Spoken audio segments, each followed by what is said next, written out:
Hello friend, myself Ravi Goswami. I am OT technician. Welcome back to my YouTube channel. आज का जो topic है एटलाइटिस है, जो कि रेस्पिरेटरी सिस्टम की एक प्रॉपर डिसीज है। ठीक है, एटलाइटिस में क्या कंडीशन हो रही है ये आज मैं डिफाइन करूंगा। ठीक है, एटलाइटिस में क्या हो रहा है, collapse of एल्यूलाई and lungs tissue and result impaired gas exchange. इसमें क्या हो रहा है कि एल्यूलाई एंड लंग्स टिश्यू का क्या हो रहा है, कोलैप्स। कोलैप्स यानी कि सिकुड़ना। क्या हो रहा है लंग्स के अंदर, एल्यूलाई और लंग्स टिश्यू क्या हो रहा है, सिकुड़ रहे हैं। जिसकी वजह से रिजल्टिंग क्या आ रहा है, गैसेस जो एक्सचेंज हो रही है, यानी कि गैसेस एक्सचेंज कम या बिल्कुल बंद ही हो जाएगा, जिस कंडीशन को हम एटलाइटिस कहते हैं। यानी कि एटलाइटिस कंडीशन में क्या होगा, लंग्स और एल्यूलाइट टिश्यू क्या होंगे, कोलैप्स हो जाएंगे यानी सिकुड़ जाएंगे, जिसकी वजह से जो गैसेस का एक्सचेंज है या तो बिल्कुल बंद हो जाएगा या एकदम से कम हो गया है। ठीक है ना, एटलाइटिस के देखो डायग्राम में किस तरीके कोलैप्स लंग्स हो गया है। ठीक है ना, इसके अंदर क्या कंडीशन हो रही है कि जो एल्यूलाइज के अंदर जो सैलेंट टिश्यू होते हैं उसका कोलैप्स यानी सिकुड़ना। देखो इस डायग्राम में देखो किस तरीके से कंडीशन है, इसकी सिचुएशन हो रही है एटलाइटिस। भाई आगे देख लेते हैं। Alveoli is the terminal part of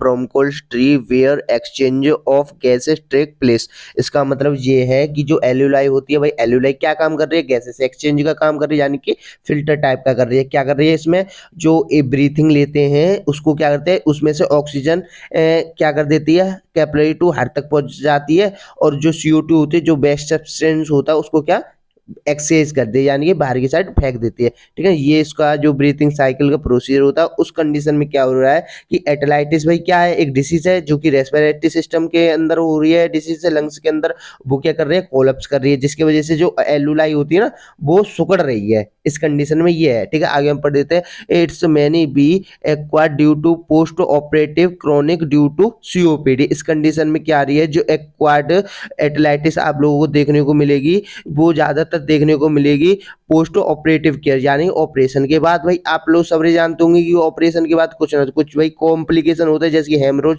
यानी कि ब्लीडिंग होगी, या कोई इंजरी हो जाएगी, यानी कि कोई सर्जिकल ब्लेड के थ्रू कोई मसल्स डैमेज हो जाएगा, या ऐसी कुछ कॉम्प्लिकेशन के द्वारा।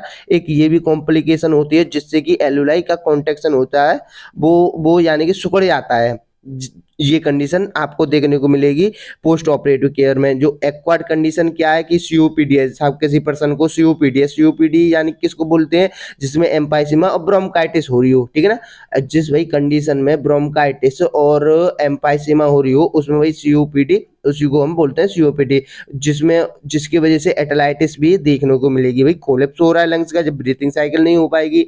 अब भाई किसी यानी कि अब मान के चलो एल्यूलाई क्या हो रहा है, इन्फ्लामेशन हो रहा है, नैरोइंग हो रही है, और ऊपर से जो एल्यूलाई हो रही है वो ऊपर से वो भी कॉन्ट्रैक्शन हो गया है। ब्रोंकोल्स है, उसमें भी सेम कंडीशन है। तो भाई कोलैप्स जो एटलाइटिस तो सेम, कोई बड़ी बात नहीं है, एटलाइटिस हो जाएगा। ठीक, आगे हम पढ़ेंगे कॉसेस और इटियोलॉजी। ठीक है, इसका मतलब ये होता है किस किस कारण से हो रहा है एटलाइटिस डिसीज। ठीक है ना, ये कुछ एयर ऑब्स्ट्रक्शन हो रहा है, यानी कि देखिए COPD कंडीशन एक दो हेल्थी है और एक COPD, जिसकी वजह से ब्लॉकेज और एयरवे हो रहा है। ठीक है ना, और नंबर पहला है म्यूकस प्लग, यानी कि म्यूकस जो प्लग हो गया है उसमें क्या हो रहा है, एल्यूलाई में स्टोर हो गया और ब्रोंकोल ट्यूब में स्टोर हो गया, जिसकी वजह से क्या हार्ट सरफेस अपना बना रहा है, जिसकी वजह से प्रॉपर ब्रीथिंग साइकिल नहीं बन पा रही है और एटलाइटिस की कंडीशन देखने को मिल रही है इस डिसीज में। ठीक है ना, और फॉरेन बॉडी यानी कि कोई किसी प्रकार की फॉरेन पार्टिकल है, जिसकी वजह से यानी कि कोई ऑब्स्ट्रक्शन हो गया, कुछ यानी कि रुकावट, किसी प्रकार की रुकावट की वजह से भी हम देखने को मिल सकते हैं एटलाइटिस डिसीज, क्योंकि भाई प्रॉपर ब्रीथिंग साइकिल नहीं हो पा रही है, जिसकी वजह से कोलैप्स ऑफ लंग्स हो जाएगा।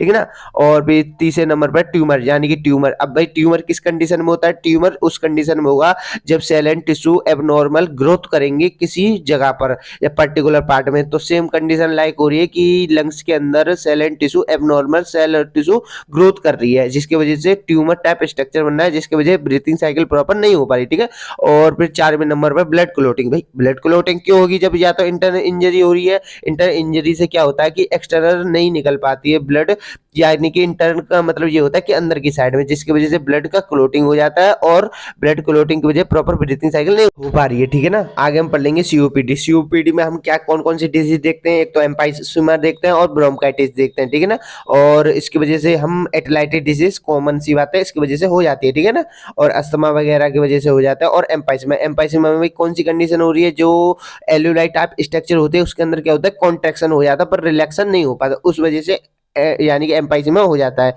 उस कंडीशन में ये हम देखने को मिलेगी ज़्यादा। शॉर्ट डायग्राम के थ्रू में और अच्छी तरीके से एक्सप्लेन करते हैं। देखो ये कुछ फॉरेन बॉडी है जिससे कि क्या हो रहा है, ब्लॉकेज हो रहा है एयरवे ब्रीथिंग के लिए, ठीक है। ये कुछ ट्यूमर टाइप स्ट्रक्चर है जिसकी वजह से प्रॉपर ब्रीथिंग साइकिल नहीं हो पा रही, ठीक है। ये सीओपीडी कंडीशन है जिसमें क्या है, ब्रोंकाइटिस और अस्थमा कंडीशन है, ठीक है ना। ये कुछ एम्पाइसीमा, एम्पाइसीमा क्या हो रहा है, कॉन्ट्रैक्शन एलुलाई का, ठीक है। और कोशिश के बारे में पढ़ लेते हैं, ठीक है ना। बी नॉन ऑब्स्ट्रक्टिव, इस कंडीशन में क्या देखने को मिल रही है, increase external pressure on body, यानी कि इस कंडीशन में क्या है कि एयरवे ब्लॉकेज तो नहीं हो रहा है पर अन्य कारणों से हो सकता है। भाई किसके वजह से कॉज होगा एटलाइटिस कंडीशन, यानी कि लंग्स के अपर साइड से किसी भी प्रकार का प्रेशर पड़ रहा हो, उस कंडीशन में एटलाइटिस देखने को आपको मिल जाएगा, ठीक है ना।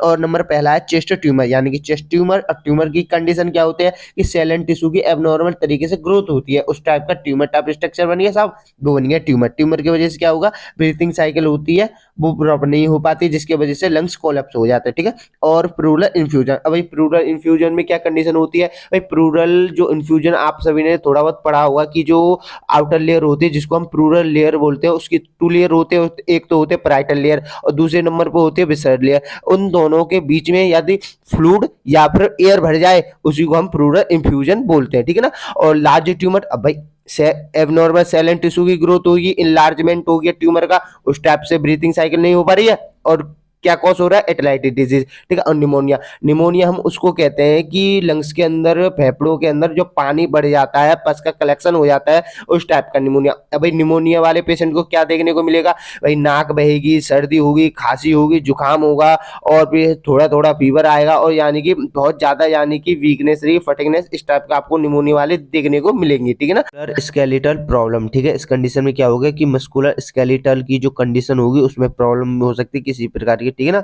और इंक्रीज एब्डोमिनल प्रेशर, यानी कि इसमें क्या हुआ कि एब्डोमिन में किसी प्रकार का प्रेशर पड़ रहा है, यानी कि ज्यादा सर्दी हो गई कि साहब, खांसी हो रही है, पल्टी आ रही है, जिसकी वजह से एब्डोमिनल प्रेशर इंक्रीज हो रहा है, ठीक है ना।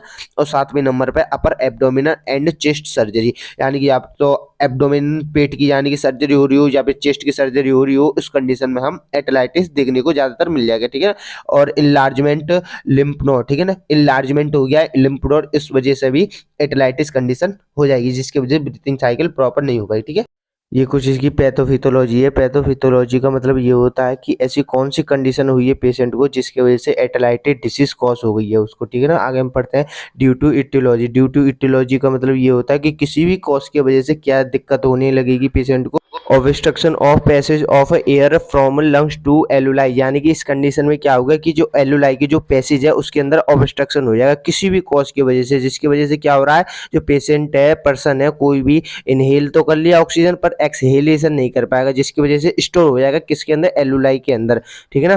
तो ट्रैप, उस कंडीशन में हम क्या देंगे, trapped air used by blood stream to make blood oxygen rate, यानी कि जो ऑक्सीजन रेट है भाई, इनहेल तो कर लिया, एक्सहेलेशन नहीं कर पाया, यानी कि किसकी वजह से, ऑब्स्ट्रक्शन यानी किसी प्रकार की रुकावट की वजह से। जो अब वो जो ऑक्सीजन जो गैस बची है वो क्या हो रही है, वो ब्लड के अंदर डिजॉल्व हो जाएगी, उस वजह से फिर क्या हमको देखने को मिलेगी, affected portion of alveoli becomes airless, जिस वजह से जो एलुलाई है उस कंडीशन में क्या हो जाएगा, फिर एयरलेस हो जाएगी, यानी कि उसके अंदर एयर नहीं बचेगी, जिसकी वजह से क्या होगा, एलुलाई कोलैप्स हो जाएगी, यानी कि जो एलुलाई है वो सुकड़ने लगेगा। कोलैप्स का मतलब ये होता है जिसकी वजह से एटलाइटिस डिसीज कॉज हो जाएगी पेशेंट को, ठीक है ना। अब टाइप के बारे में डिस्कस कर लेते हैं। नंबर पहला टाइप है नीमोथोरेक्स। भाई नीमोथोरेक्स में आप सभी, भाई मैं इससे पहले मैं बता दूं कि जो लंग्स की जो आउटर लेयर होती है वो प्लूरल लेयर से कवर होती है और प्लूरल लेयर की टू लेयर होती है, एक तो पैराइटल प्लूरा और विसरल प्लूरा। उन दोनों लेयर के बीच में अगर एयर भर गया तो भाई क्या बन गया, नीमोथोरेक्स। भाई सेम कंडीशन क्या हो रही है हाइड्रोथोरेक्स की। हाइड्रोथोरेक्स में क्या हो रही है, जो आउटर लेयर जो आप डायग्राम में देख रहे होंगे,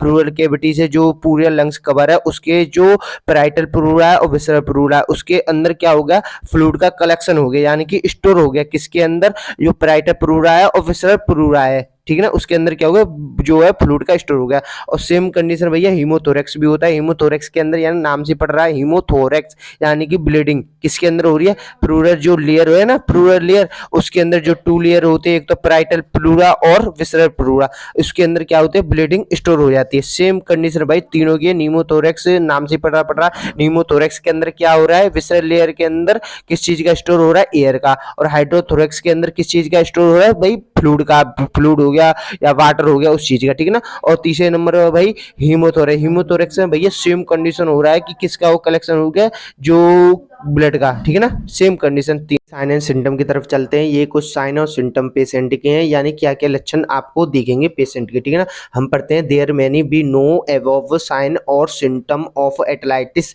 if you do have sign and symptom there may include, यानी कि इसमें कोई प्रकार का इंक्लूड नहीं है साहब साइन एंड सिम्टम, इसमें बहुत सारे साइन एंड सिम्टम मिलेंगे आपको देखने को, ठीक है ना। क्योंकि ये नंबर पहला है डिफिकल्टी ब्रीथिंग, भाई डिफिकल्टी इन ब्रीथिंग प्रॉपर होगा, क्योंकि भाई कोलैप्स हो रहा है एक तो लंग्स का, और ऊपर से जो एलुलाई है उसके अंदर क्या हो गया, कॉन्ट्रैक्शन हो गया, जिसकी वजह से जो इनहेल कर ली थी पेशेंट ने एयर, वो क्या है कि वो ऑक्सीजन डिजॉल्व हो जाएगा किसके अंदर, ब्लड के अंदर। उस वजह से तो भाई डिफिकल्टी इन ब्रीथिंग होगी, जिसकी वजह से क्या देखने को मिलेगी, चेस्ट एकदम पेन, एकदम टाइटनेस, हैवी टाइटनेस मिलेगी पेशेंट को, और चेस्ट पेन भी मिलेगा, ठीक है ना। और रैपिड ब्रीथिंग, यानी कि ब्रीथिंग क्या है, सांस फूलेगी बहुत बहुत बुरी तरीके से, यानी कि सीवियर कंडीशन में सांस फूलेगी पेशेंट को, क्योंकि भाई कोलैप्स हो चुका है, यानी सुगड़ गया है लंग्स, ठीक है, जिसकी वजह से प्रॉपर ब्रीथिंग साइकिल नहीं हो पा रही, ठीक है। और तीसरे उसके बाद में इंक्रीज हार्ट रेट, भाई हार्ट रेट क्यों इंक्रीज होगा, क्योंकि भाई हार्ट को ज्यादा फंक्शन करने पड़ेगा, जिसकी वजह से आप लोगों ने देखा होगा पल्स इंक्रीज ही आपको मिलेगी। ब्लू कलर स्किन, ठीक है, पेशेंट की ब्लू कलर स्किन हम इसलिए देखेंगे क्योंकि पेशेंट को भाई साइनोसिस है, आप सभी को पता होगा कि भाई साइनोसिस में क्या कंडीशन हो रही है पेशेंट को,